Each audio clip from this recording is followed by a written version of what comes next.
Aynı yastığa baş koyduk, o baş başka yastıklara yaslandı. Ben sustum, çocuk uyandı, ben kaldım, o gitti sanıldı. Sevda dediler, zehir sundular, bir çocuk gülüşü tuttu beni. Kendimden geçerken ona ağlayarak gülümsedim. Alev almış bir iç çekişim var, söndürmeye kıyamam. Çünkü içinde bir çocuk uyuyor ve o en çok beni ben yapıyor.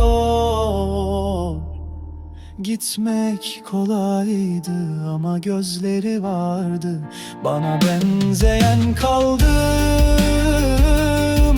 Yana yana susa susa kaldım. Aldatılmak mıdır yoksa bilip de susmaktır? Kaldım yana yana susa susa kaldım. Aldatılmak mıdır yoksa bilip de susmak mı? Ben her ikisini de giydim, bir umudun hatırına.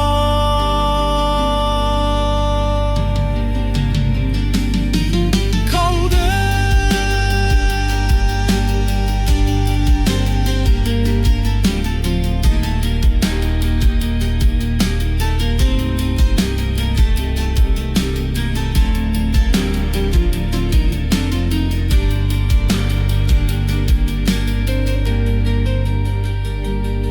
sevda dediler, zehir sundular, bir çocuk gülüşü tuttu beni. Kendimden geçerken ona ağlayarak gülümsedim.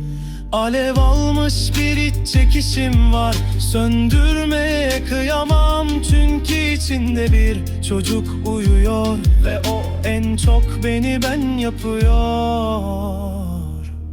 Gitmek kolaydı ama gözleri vardı, bana benzeyen kaldım.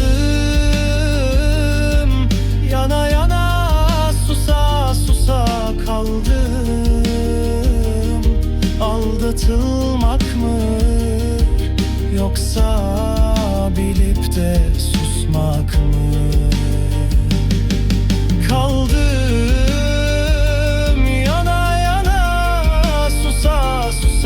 kaldım. Aldatılmak mı yoksa bilip de susmak mı? Ben her ikisini de giydim.